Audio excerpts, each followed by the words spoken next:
contemporary rendering by Niccolò Machiavelli, adapted and clarified by Christopher Davila, a faithful modernization of a Renaissance classic, preserving its structure, sharpening its language, and revealing its enduring principles of power, strategy, and human nature. Muddy Lotus Phoenix, Arizona 2026. Chapter 1. How many kinds of states? There are, and how they are acquired, all states, all powers that have held and continue to hold authority over men, have been and are either republics or principalities. Principalities are either hereditary, where the ruling family has long been established, or new.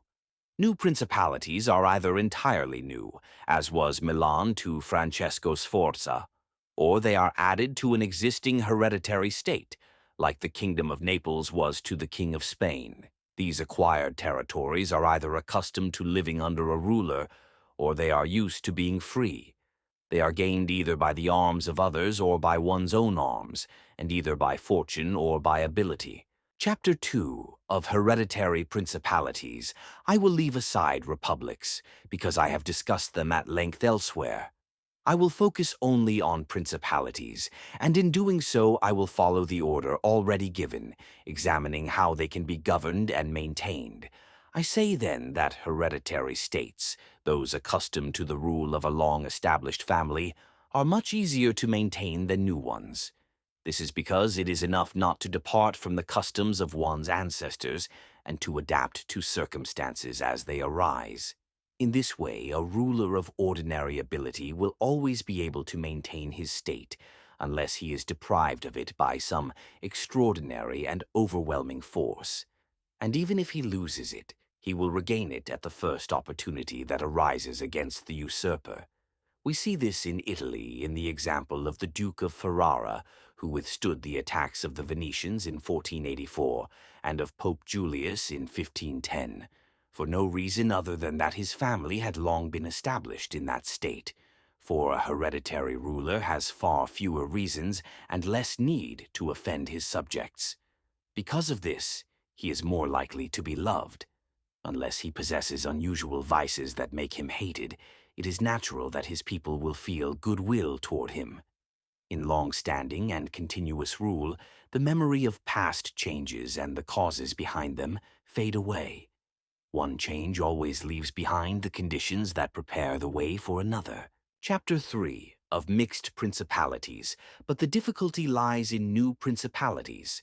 First, if the new state is not entirely new, but is joined to an older one, so that it may be called a mixed principality, its instability arises mainly from a natural difficulty found in all new principalities. Men willingly change their rulers, believing they will improve their condition. But this belief causes them to take up arms against the ruler, and in doing so they deceive themselves, because experience later shows that they have made things worse.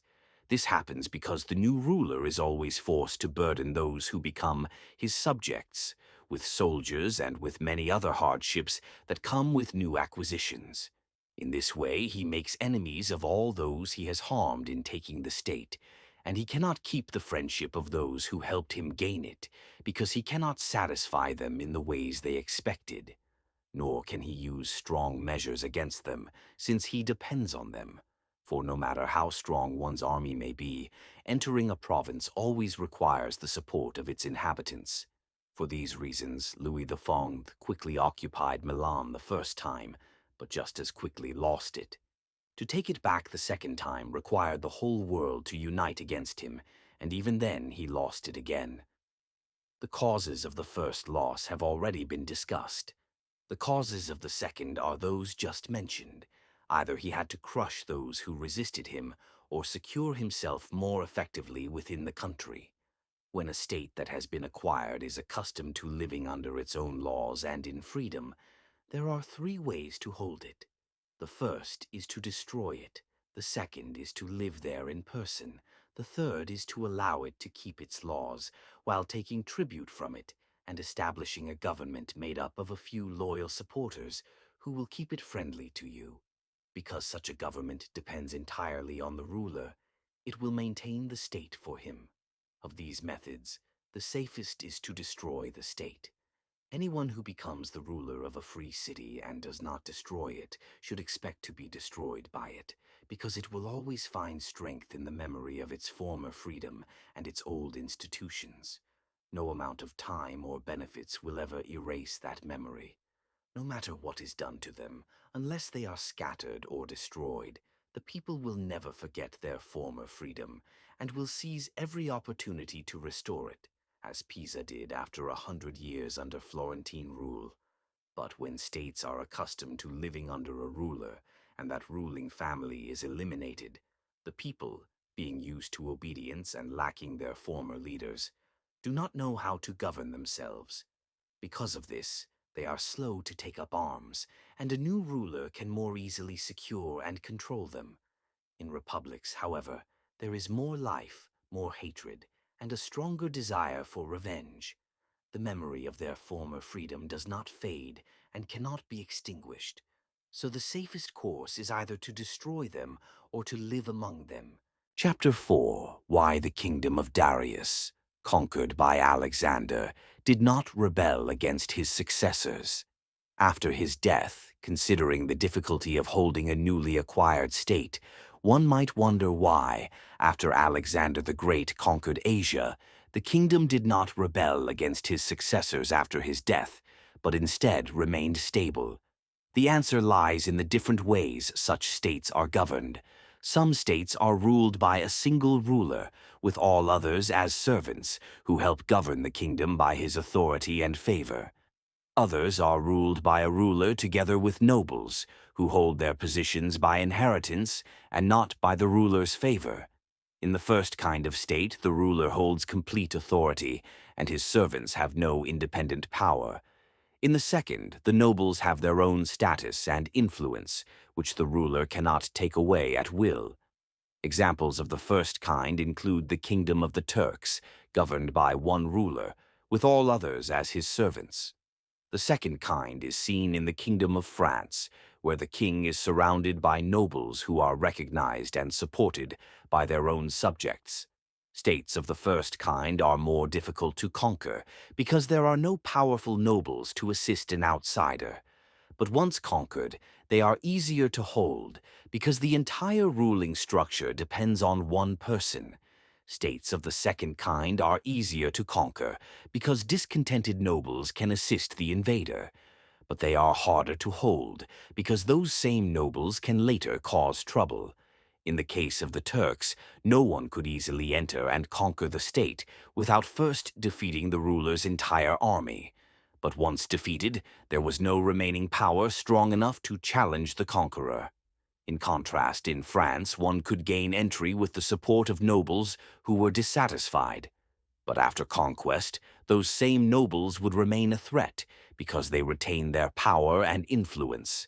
For this reason, after defeating Darius III, Alexander the Great had little difficulty maintaining control of his new territories. Once the ruling family was eliminated, there were no powerful lords left who could challenge him. Therefore, anyone considering how to govern a conquered state must understand how it was structured before it was taken.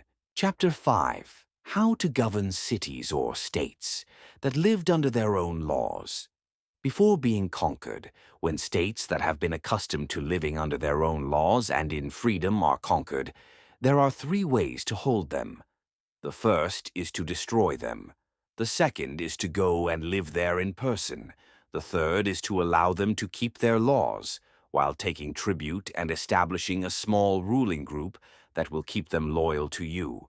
Such a government, created by the ruler, knows that it cannot survive without his support and protection, and will therefore do everything it can to maintain his control. A city used to freedom can be held more easily through its own citizens than by any other method, if one chooses to preserve it. Examples of this are the Spartans, who held Athens and Thebes by establishing oligarchies within them, yet still lost control. The Romans, in order to hold Capua, Carthage, and Numantia, destroyed them, and never lost them. The Romans also tried to hold Greece as the Spartans had done, allowing cities to keep their freedom and laws. But they failed, and were forced to destroy many of those cities to keep control. In truth, there is no safe way to hold such states except by destroying them. Any ruler who takes control of a city accustomed to freedom and does not destroy it should expect to be destroyed by it. Such a city will always rebel in the name of its freedom and its old institutions, and neither time nor good treatment will ever erase their memory. No matter what is done, unless the people are scattered or eliminated, they will never forget that freedom. At every opportunity they will rise to reclaim it, as Pisa did after many years under foreign rule. But when cities are used to living under a ruler, and that ruling family is eliminated, the people, accustomed to obedience and lacking leadership, do not know how to govern themselves. Because of this, they are slow to take up arms, and a ruler can more easily secure control over them. For this reason, in republics there is more life, more hatred, and a stronger desire for revenge. The memory of their former freedom does not fade and cannot be erased, so the safest course is either to destroy them or to live among them. Chapter 6 of New Principalities, acquired by one's own arms and ability. No one should be surprised if, in speaking of entirely new principalities and new rulers, I use the greatest examples.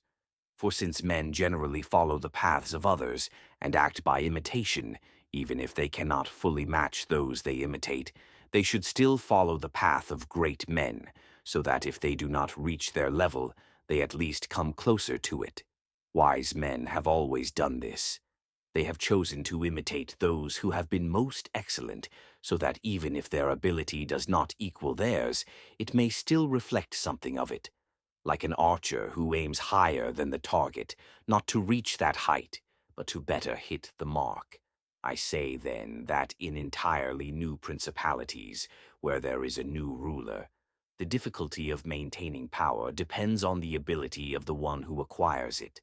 The fact that someone rises from private life to become a ruler assumes either ability or fortune. These two factors ease many difficulties in acquiring power. However, the one who relies less on fortune maintains his position more securely. It also makes things easier if the ruler is forced to live in the new state, because he has no other territories. To examine those who have become rulers through their own ability and not by fortune, we look to the most notable examples: Moses, Cyrus the Great, Romulus, Theseus, and others like them. Although we should not discuss Moses in detail, since he was guided by God, he is still worthy of admiration for the grace that made him fit to speak with God.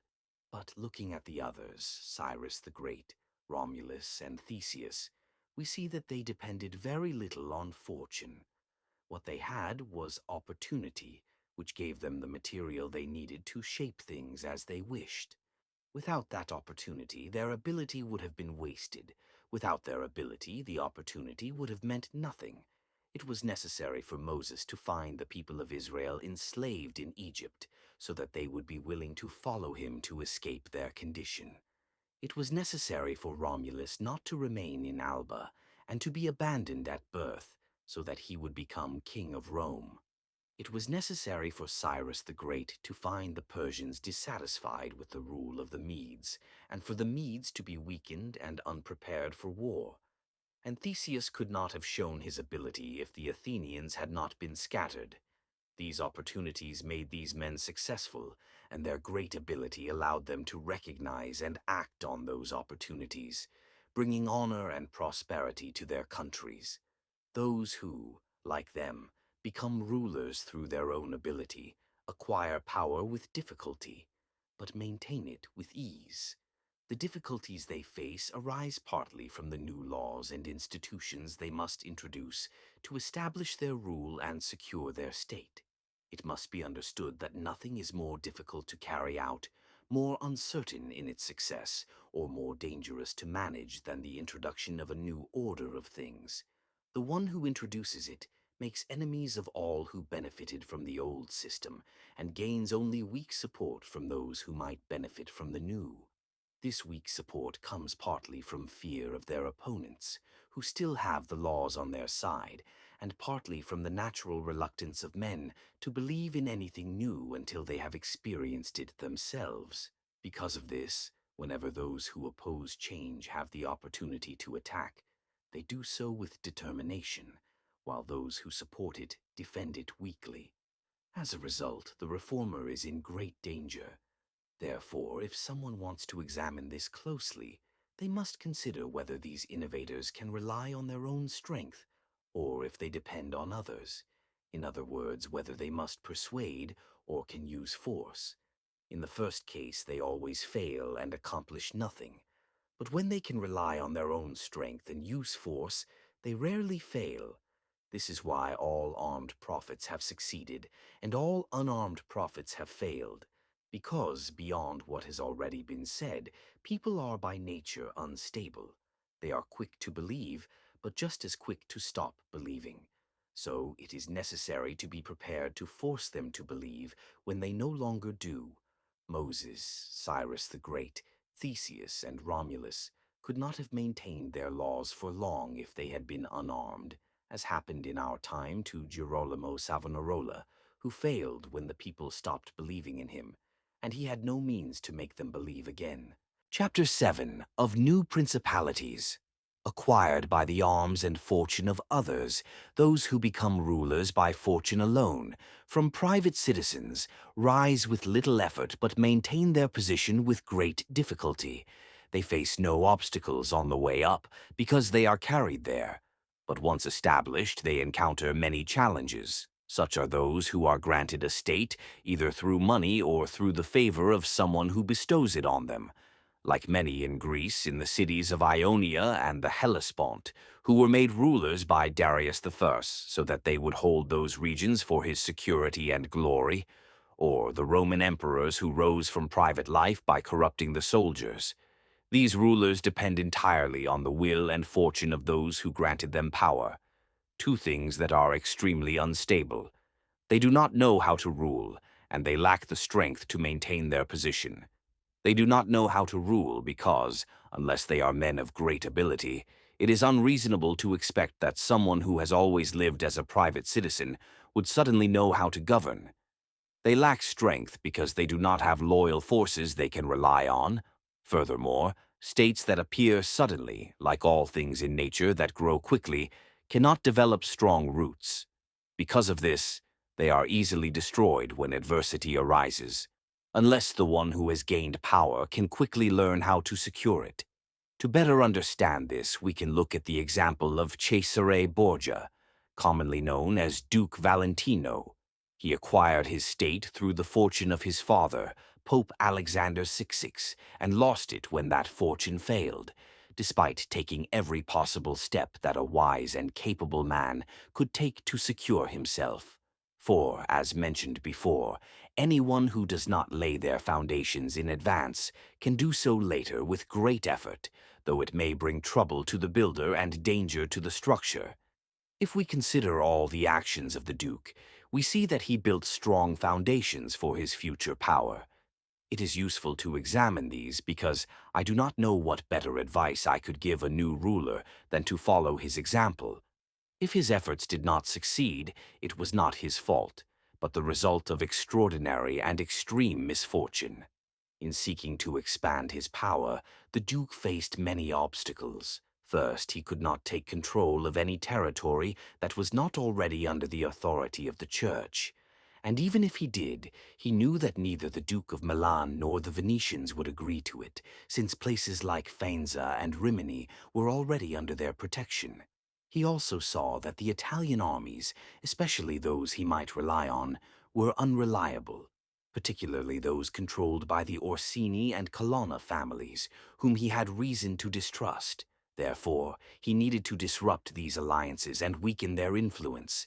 He achieved this by winning over some of their supporters and by dividing their leadership. As a result, when the Orsini later realized their mistake and tried to oppose him, he was able to suppress them. After dealing with the Orsini and Colonna and securing the loyalty of their followers, the Duke turned his attention to strengthening his control over his territories. To bring order to the region of Romagna, which had been plagued by disorder, crime, and violence, he appointed Ramiro de Orco, a cruel but effective man, and gave him full authority. In a short time, Ramiro restored peace and unity with great severity. Then the Duke decided that such harsh rule should not continue to avoid causing hatred among the people. So he established a civil court in the center of the province, with a respected official presiding, where every city had its representative. And because he knew that the earlier cruelty had created resentment, he sought to remove that hatred and win the people's favor. To do this, he had Ramiro de Orco executed and his body displayed publicly, showing that if any cruelty had occurred, it was not his doing, but that of his minister. This act both satisfied and shocked the people. After this, the Duke turned his attention back to the threat of French power. He feared that Louis V might oppose him, especially since the king had begun to recognize his earlier mistake in supporting him. So the Duke sought new alliances and worked to reduce France's influence in Italy. He also took steps to ensure that, after the death of his father, he would not lose his position. He aimed to do four things: eliminate the families of those rulers he had dispossessed, so they could not reclaim power win over the Roman nobility, to strengthen his position within the church, gain influence over the College of Cardinals, build enough power of his own to withstand any initial attack. By the time his father died, he had accomplished three of these and was close to completing the fourth. However, when Pope Alexander VI died, the Duke fell ill at the same time. While he was recovering, his enemies regrouped, and a new pope, Pope Julius II, was elected, someone who would not support him. The Duke had not expected that, at the moment of his father's death, he himself would be near death. This misfortune prevented him from securing his power. Therefore, I conclude that all the actions of the Duke were well considered, and I would not criticize them. Rather, I would present him as an example for anyone who rises to power through fortune and the support of others. His downfall came not from poor judgment, but from extraordinary bad luck. Chapter 8. Of those who have attained power by wickedness. But since one may rise from private life to become a ruler, not only through ability or fortune, but also through crime, I will give two examples, one from ancient times and one from more recent, and then say no more about this method. Agathocles, a Sicilian, became king of Syracuse, not only from private life, but from a low and dishonorable position. Born the son of a potter, he lived a criminal life at every stage, yet combined his crimes with such ability and strength of mind that, entering the military, he rose through its ranks to become leader of the army. Having reached that position, he decided to make himself ruler and to seize by violence what had been entrusted to him. To do this, he arranged a meeting of the Senate and the leading citizens under the pretense of discussing public matters. At a given signal, his soldiers killed all the senators and the wealthiest citizens. After this massacre, he took control of the city and held it without resistance from within. Although he was attacked twice by the Carthaginians and even besieged, he not only defended his city but also divided his forces, leaving some to defend Syracuse while leading the rest into Africa, forcing the Carthaginians to abandon the siege. As a result, they were forced to make peace with him, leaving him in control of Sicily and keeping only part of Africa for themselves. Anyone who considers the actions and life of Agathocles will see little or nothing that can be attributed to fortune. What he achieved was not granted to him by others, but gained step by step through the ranks of the military, though at the cost of great danger and effort. However, his savage cruelty and inhuman acts, along with his countless crimes, prevent him from being considered truly great. His actions show ability, but not virtue. In our own time, during the rule of Pope Alexander VI, Oliverotto da Fermo, having been raised from childhood by his uncle, arranged for him to be killed. After gaining experience in war, he decided to take control of his city. He wrote to his uncle saying he wished to visit him and the city and to display what he had achieved. His uncle welcomed him with honor. After several days of celebration, Oliverotto hosted a banquet. When the meal ended, he began to speak about serious matters, and at a signal his soldiers killed his uncle and all the leading citizens. After this, he mounted a horse, rode through the city, and seized control. Later, he was captured and killed by Cesare Borgia.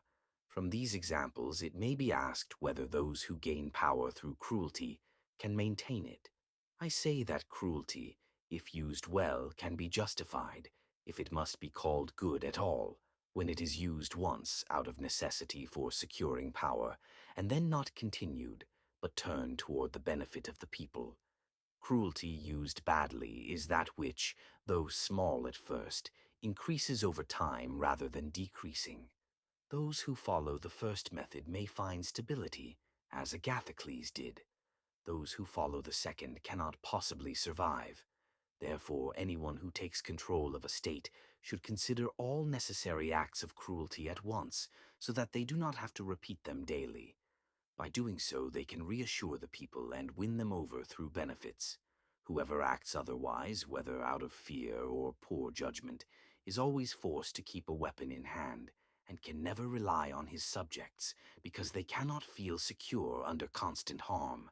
Injuries should be inflicted all at once, so that, being felt less over time, they offend less. Benefits should be given little by little, so that they are appreciated more. Above all, a ruler must live with his people in such a way that no sudden event, good or bad, forces him to change his conduct. Because when adversity comes, there is no time to resort to cruelty, and any good done at that point will not be believed or appreciated. Chapter 9 of the Civil Principality.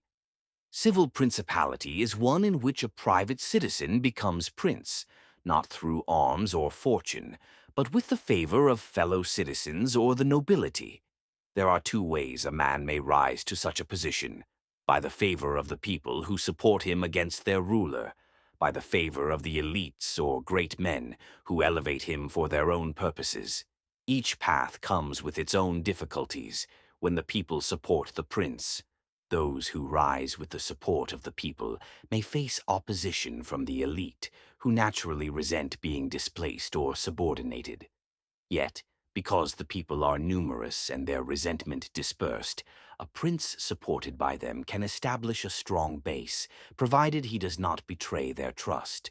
To maintain control, he must avoid oppressing the people, appear to protect their interests, neutralize the power of the elite through alliances, reward, or division. If these measures are taken carefully, the prince will be secure, because a ruler backed by the people is difficult to remove. When the elite support the prince, those who rise with the backing of the great, however, face a different problem.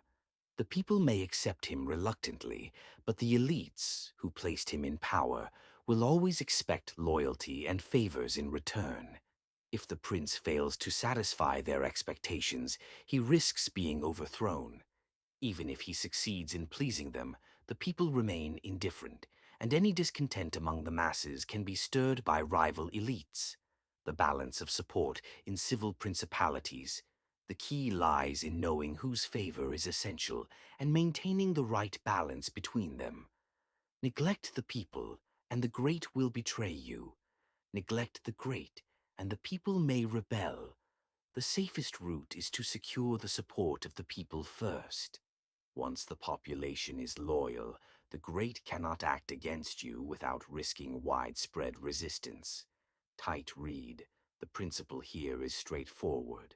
Power granted by the people is stronger than power granted by the elites, because the multitude is difficult to unify in opposition.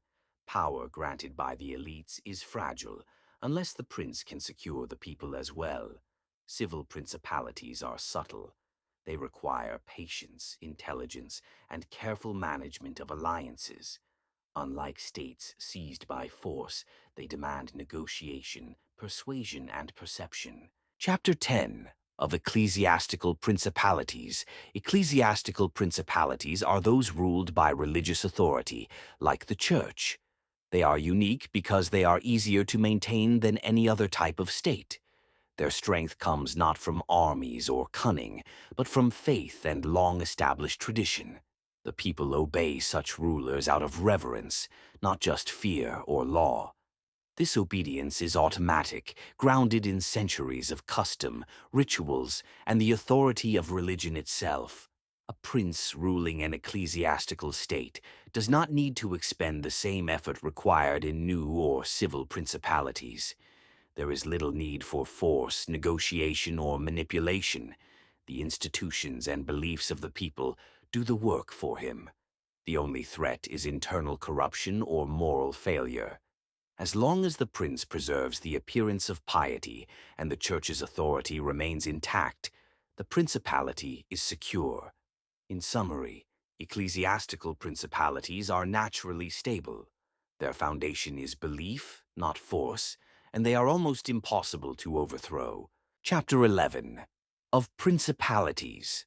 Inherited principalities that are inherited are much easier to maintain than new ones because the subjects are accustomed to the family and its rule.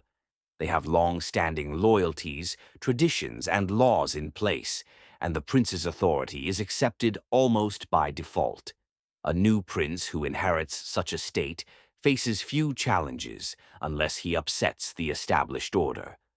When the people are accustomed to a family's rule, they are generally content with the status quo. Therefore, the main concern for an inheritor is to preserve the existing institutions and traditions. Difficulties may arise if the new ruler is weak or foolish. For example, if he neglects the laws, imposes heavy taxes, or disrupts privileges, the people may be stirred to rebellion, even in a state that has been secure for generations. Thus, while inherited principalities are naturally stable, they require vigilance and care. An inheritor must act prudently, balancing respect for the past with necessary attention to present circumstances. He should maintain the loyalty of the nobles while avoiding unnecessary resentment among the populace. Even in inherited states, fortune and circumstance can create challenges. A wise prince will reinforce his power quietly, supporting the laws, showing justice, rewarding loyalty, and dealing firmly but fairly with disorder. In conclusion, inherited principalities are secure because the people are accustomed to their rulers. Problems arise only when the ruler changes too much too quickly, undermining what has been stable for generations. A wise inheritor preserves traditions, strengthens institutions, and remains vigilant to avoid new threats. The lesson: stability in inheritance is a gift, but it is not a guarantee. Even a state accustomed to one family can fall if the ruler forgets the foundations upon which it rests. Chapter 12. How many kinds of military forces? There are, and concerning mercenaries, a prince's success depends largely on the quality of his military forces. Those who rely on others' armies, rather than their own, are always in danger. There are three types of troops a prince may employ: mercenaries, soldiers hired from outside the state; auxiliaries, troops provided by another ruler or ally, arms raised and maintained by the prince himself; native troops loyal to the state. Mercenaries. Mercenaries are dangerous and unreliable. They fight for pay, not loyalty or love of the state. History proves that mercenary armies often betray their employer, flee at the first sign of danger, or turn their strength against the prince who hired them. Machiavelli writes, "Mercenaries and auxiliaries are useless and dangerous. A prince who relies on them is always threatened. Even if they win battles, their victories are hollow. Without loyalty or personal investment in the state, they bring instability rather than security." Auxiliaries, troops borrowed from another ruler, are even worse. They fight out of obedience to someone else, not the prince himself. While they may help in the short term, they ultimately serve the interests of their own sovereign, not the prince. When the other ruler's interests shift, the auxiliary forces can turn into enemies. In short, mercenaries are unreliable, auxiliaries are treacherous. Both are weapons that can kill the prince as easily as his enemies. Native arms, the only truly reliable forces are those raised by the prince himself, citizens or subjects loyal to him and the state. These men have a stake in the outcome and fight to defend their own homes, families, and fortunes. Machiavelli emphasizes, a wise prince relies on his own arms, not the arms of others.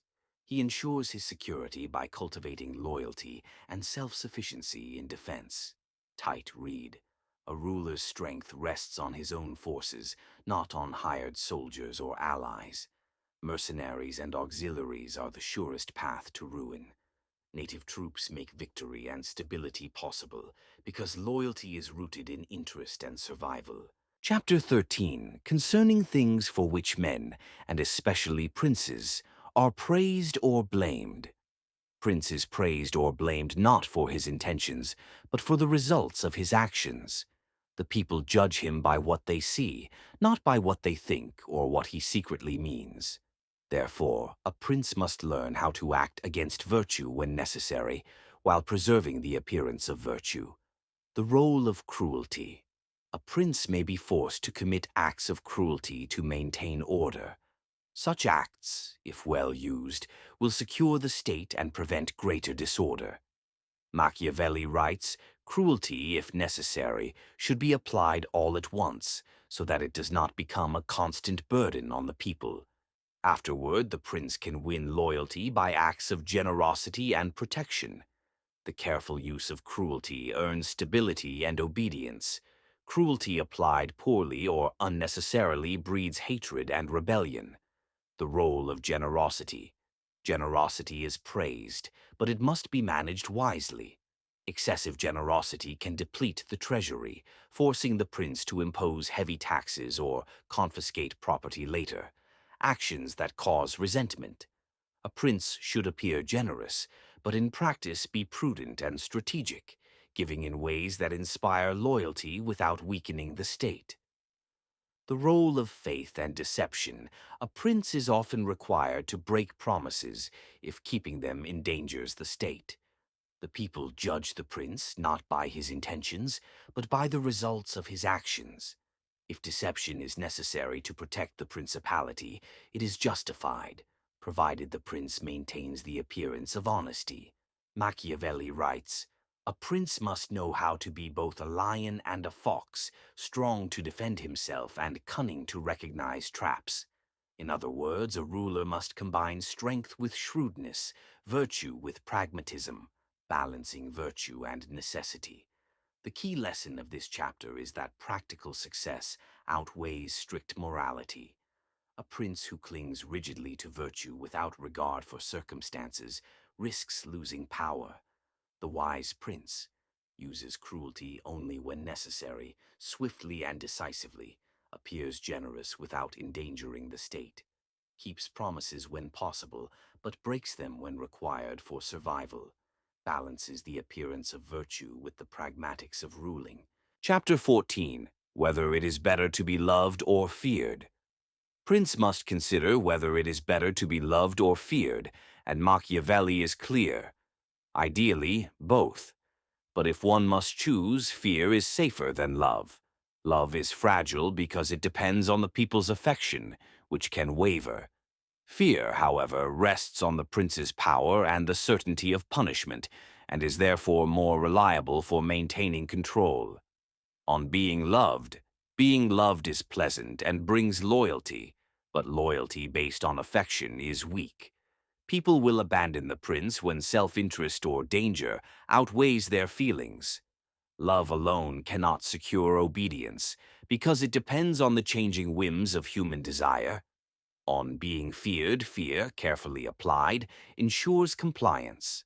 A prince who is feared but not hated maintains authority. The line between fear and hatred is subtle. Fear, respect for the prince's power and certainty of consequences. Hatred, resentment caused by cruelty or injustice that targets the people themselves. Machiavelli emphasizes a prince should inspire fear without inciting hatred. Avoid taking property or harming citizens unnecessarily. Punish decisively but sparingly. On balance, the ideal prince cultivates both love and fear, but fear is the more dependable foundation. Love is fickle, while fear provides stability in times of crisis. Prudence requires avoiding hatred. Never harm the subjects beyond necessity. Exercising strict justice, punishments must be clear and predictable. Demonstrating strength, a weak prince invites rebellion. The lesson is timeless. People may pretend loyalty, but fear ensures obedience. The wise ruler uses both strategically, leaning on fear when security demands it. Chapter 14 contains one of the most quoted principles of Machiavelli.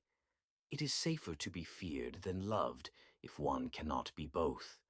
But it is nuanced. He warns against cruelty that breeds hatred. Chapter 15. Of things for which princes are praised or blamed, it is customary to judge men by what they ought to be, rather than by what they actually are. Many authors describe princes as if they must always act with virtue, mercy, generosity, and honesty. Yet in the real world, princes are forced to act otherwise, because circumstances and fortune rarely allow perfection. Therefore, a prince who preserves his state by acting against strict virtue should not be condemned. Men judge by results, not by intentions, and success excuses the methods used to achieve it. On virtue and fortune, the prince's fortune is like a river, sometimes calm, sometimes overflowing and destructive. A wise ruler cultivates virtù, the skill to shape events, respond to adversity, and take advantage of opportunity. Virtù is not moral virtue alone. It is strength, prudence, boldness, shrewdness, the ability to act decisively. With virtù, a prince can guide fortune rather than be overwhelmed by it. With caution and decisiveness, he turns challenges into opportunities. Prudence. Over idealism, princes who cling rigidly to mercy, generosity, or honesty often fail. Mercy unchecked invites disorder. Excessive generosity drains resources and provokes envy. Blind honesty allows enemies to exploit weakness. A wise prince balances appearance and action, showing virtue when it wins loyalty, and acting pragmatically when necessity demands. Historical lessons. History shows that rulers succeed through audacity and skill, not moral perfection. Those who relied on mercenaries, allies, or rigid ideals were often defeated. Those who acted boldly and adapted to circumstances, like Cesare Borgia, maintained power despite harsh measures. Tight. Red men judge princes by success, not virtue alone. Virtù enables a prince to act decisively, shaping fortune to his ends. Pragmatic action outweighs moral perfection, but the appearance of virtue preserves loyalty. Bold, adaptable rulers triumph, cautious idealists perish. In short, the art of ruling is not about being perfectly good, but about preserving the state, securing power, and knowing when to act boldly or cunningly. Chapter 16. Of Liberality and Meanness. Prince is praised for generosity, yet generosity is a double-edged sword. A ruler who spends freely to gain popularity quickly depletes the treasury, forcing heavier taxes or exactions later. This breeds resentment and undermines loyalty. Therefore, a wise prince must appear generous, but act with prudence and calculation. True security lies not in giving freely, but in managing resources wisely to maintain the state and protect his authority. The danger of excessive generosity. People admire rulers who give gifts and rewards, but the admiration is fragile. If the treasury empties, the people soon feel the burden of taxation or confiscation. Generosity that creates long-term expense harms the very stability it seeks to build. Chapter 17. Of Cruelty and Clemency, and Whether It Is Better to Be Loved or Feared. A prince must often choose between being loved and being feared. Ideally, both are desirable, but since human nature is fickle, a prince who cannot achieve both is safer if he is feared rather than loved.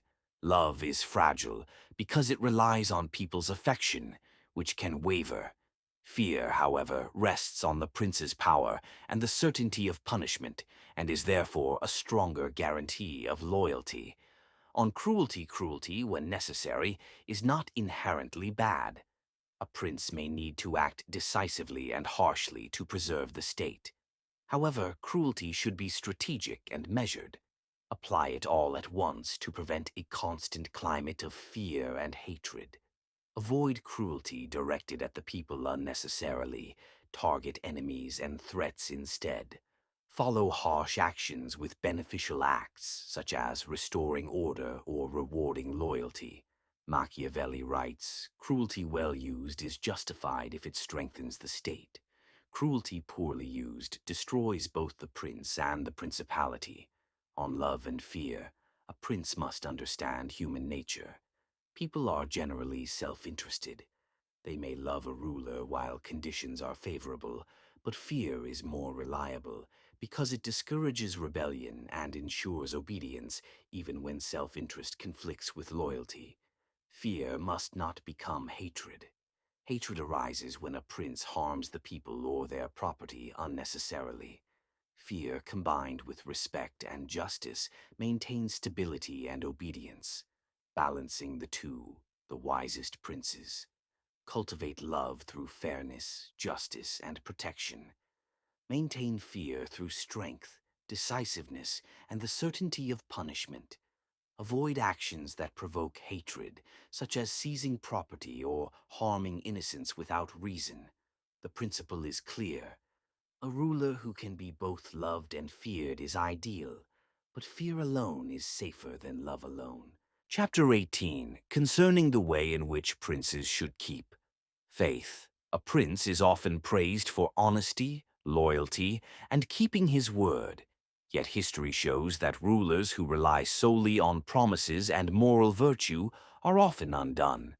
Circumstances, enemies, and the unpredictability of fortune frequently demand action that contradicts strict honesty.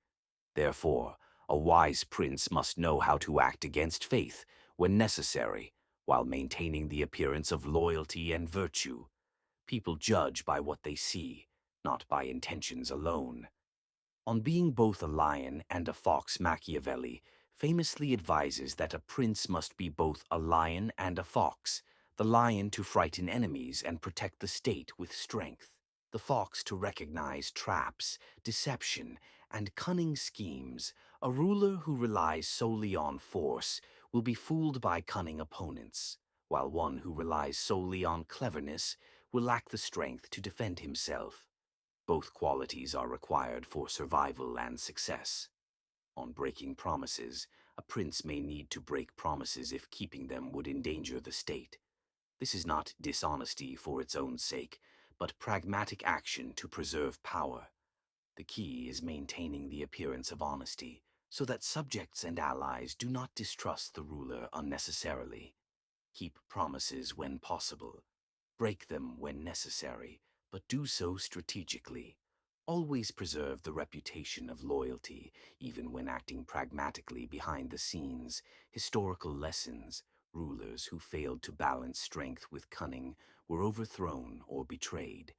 Those who acted boldly, combining virtue with prudent deception, preserved their states and earned lasting respect, sometimes even admiration for their skill. Machiavelli emphasizes the ends justify the means. A prince's ultimate goal is to secure and preserve the state, not to live as a moral idealist. Chapter 19, that one should avoid being despised and hated. A prince must take care above all to avoid hatred and contempt, for these are the quickest paths to losing power. Hatred arises when a ruler oppresses the people unnecessarily, confiscates property, or shows injustice. Contempt grows when a prince is seen as weak, indecisive, or incapable of defending his state. On avoiding hatred, Machiavelli warns that a prince who is loved too little and feared too little risks revolt. Hatred, more than fear, destroys loyalty and encourages rebellion. Therefore, cruelty, when necessary, should be applied wisely, targeting only enemies or threats to the state, and always followed by acts that restore order and inspire respect. Never seize property without necessity, never harm subjects for personal gain. Maintain justice and fairness where possible, on avoiding contempt. Contempt arises when a ruler is perceived as weak, indecisive, or easily manipulated.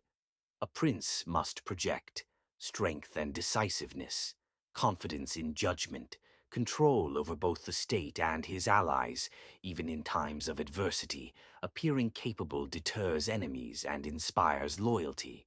Weakness invites attack, both internally and externally, balancing fear and respect.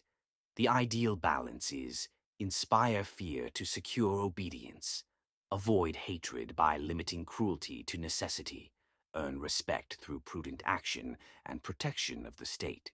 Machiavelli emphasizes that a ruler who can combine fear with strategic respect is far more secure than one who relies solely on affection or moral goodness. Chapter 20 are fortresses and many other things.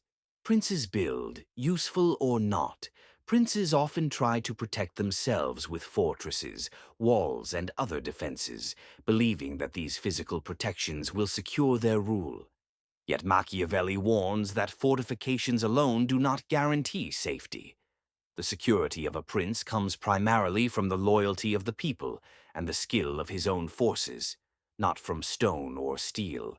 On fortresses, fortresses may provide a place of refuge, but they are no substitute for political skill.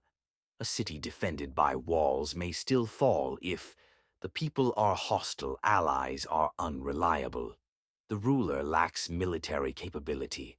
Relying solely on fortresses is a sign of weakness and often invites betrayal. People will naturally support whoever seems strongest, not whoever has the tallest walls. On military strength, a prince should place faith in his own arms rather than mercenaries or auxiliaries, for these forces are often unreliable and self-interested. Machiavelli stresses, mercenaries are dangerous. They fight for pay, not loyalty, and often desert in crisis. Auxiliaries are treacherous. They serve another prince and may turn against you when convenient. A prince's own troops are the most reliable and courageous because their loyalty is tied to survival and prosperity. A ruler who cultivates strong, disciplined native forces secures both defense and authority, far more than any fortress or alliance can. On political skill, physical defenses are only one part of security. A prince's wisdom, decisiveness, and ability to win loyalty are far more important. Machiavelli writes, "The prince who relies on fortresses alone is always at risk, but the prince who governs well, earns loyalty, and commands capable troops is rarely endangered." Tight read. Fortresses provide limited protection. Loyalty and skill are paramount. Avoid reliance on mercenaries or auxiliaries. They are unreliable and dangerous. Train and maintain native forces for true security. A prince's political and military skill ensures survival far better than walls or castles. In short, fortresses and other defensive works are tools, not solutions. True security comes from a strong army, loyal subjects, and a wise, decisive ruler. Chapter 21: How a Prince Should Conduct Himself to Gain. Reputation. A prince earns reputation and glory not through cautious inaction, but through boldness, decisive action, and the appearance of virtue.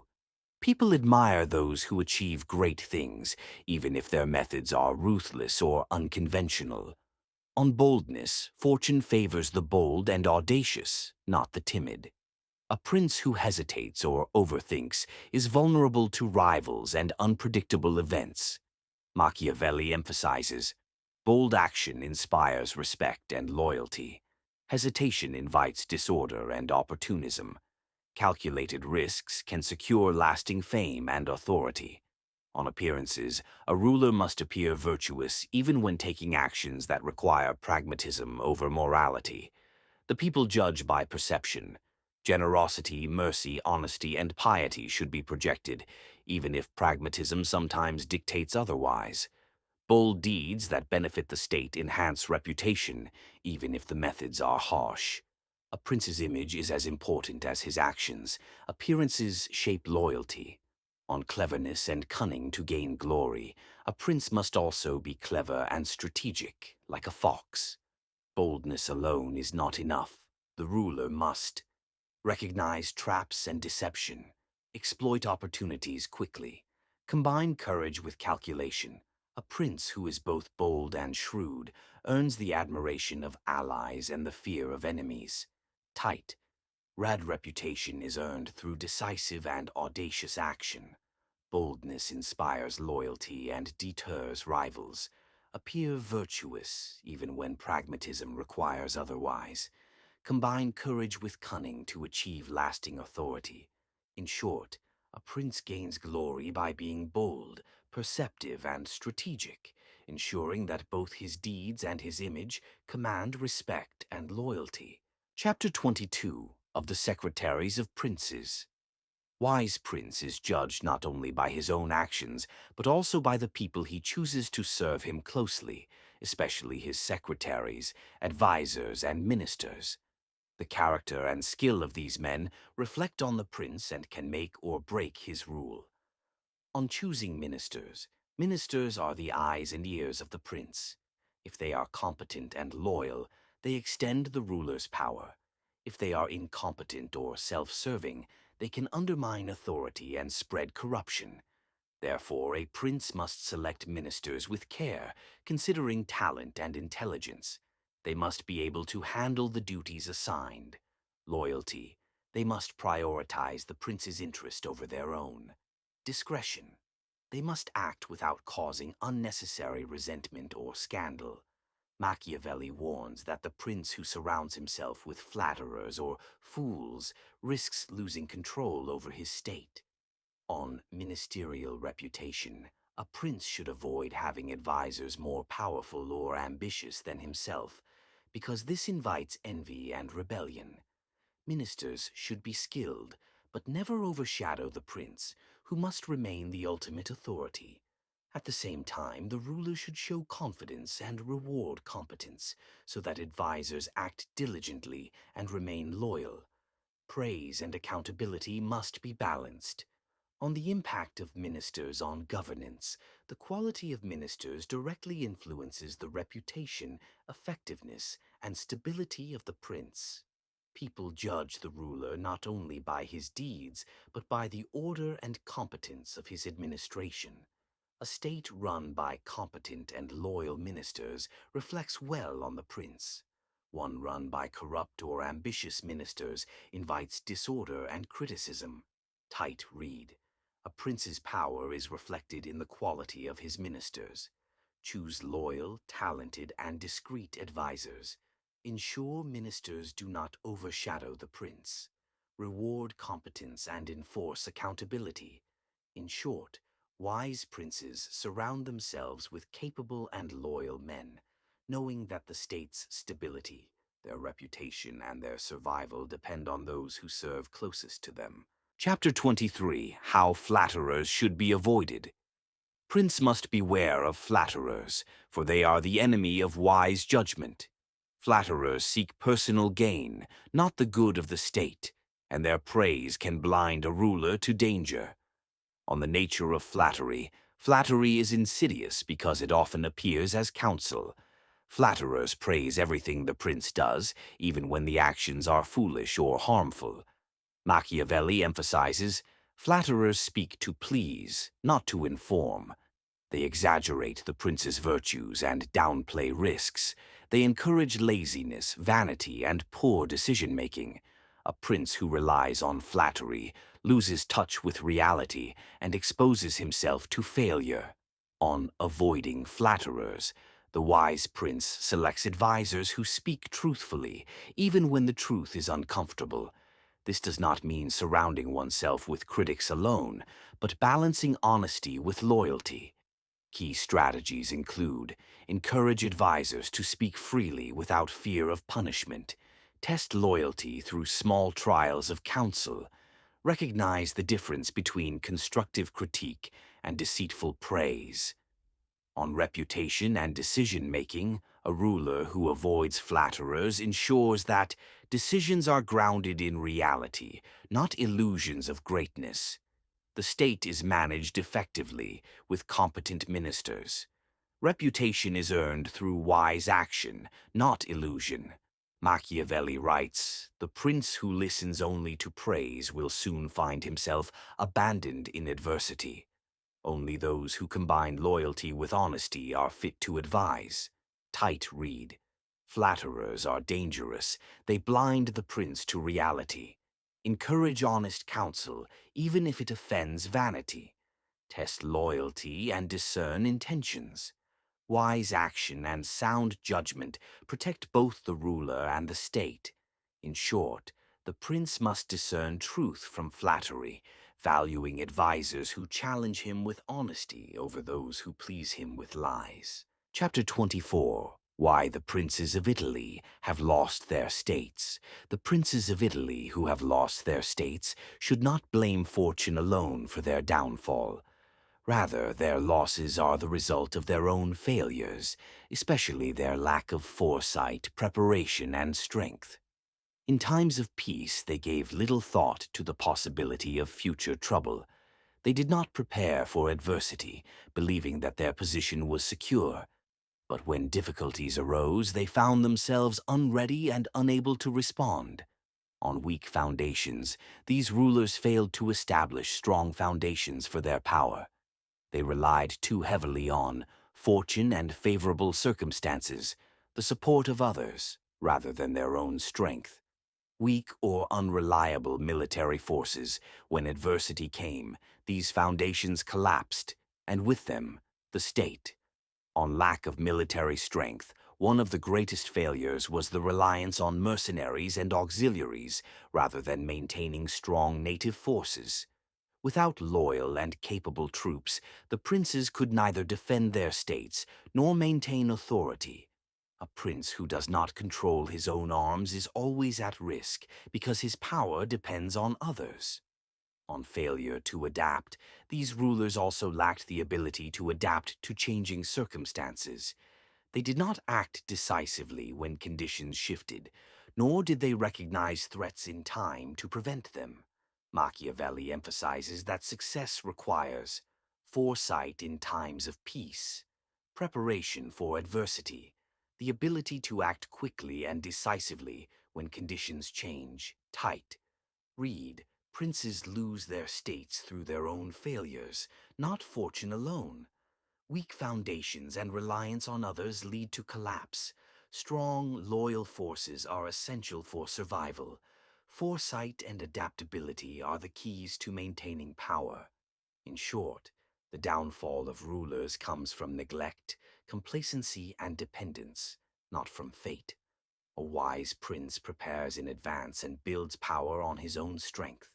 Chapter 25 of the Power of Fortune in Human Affairs and How It Should Be Resisted. It is commonly believed that human affairs are governed entirely by fortune and by God, and that men have little or no control over them. Because of this, many think it is useless to struggle against events, and that one should simply accept what happens. However, this view is not entirely true. While fortune controls a portion of human actions, the rest is governed by our own ability. It may be said that fortune governs about half of what we do, but leaves the other half, or nearly so, under our control.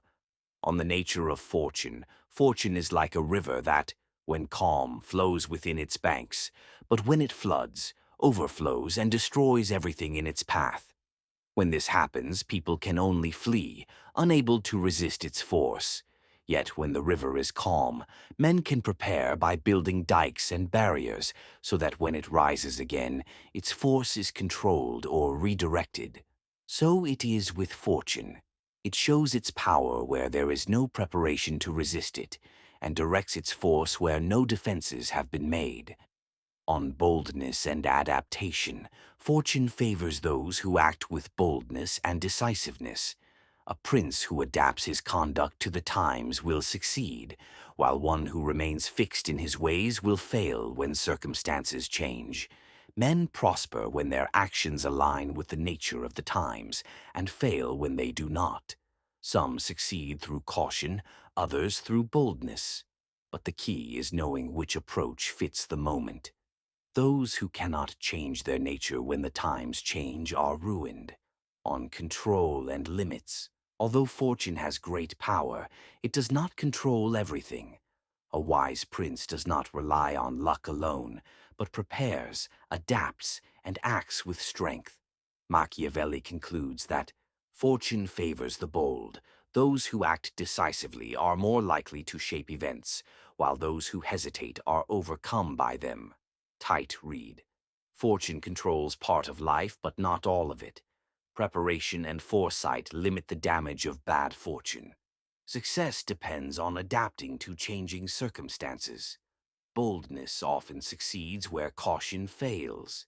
In short, fortune may set the stage, but it is ability, preparation, and decisive action that determine the outcome. Chapter 26, an exhortation to liberate Italy from the barbarians. After examining the qualities required of a prince, it remains to consider whether the present conditions in Italy offer an opportunity for a new ruler to bring order and greatness to the country. Italy is now divided, weakened, and oppressed, having suffered from invasion, disunity, and poor leadership. It is without strong direction, and its people are ready for change.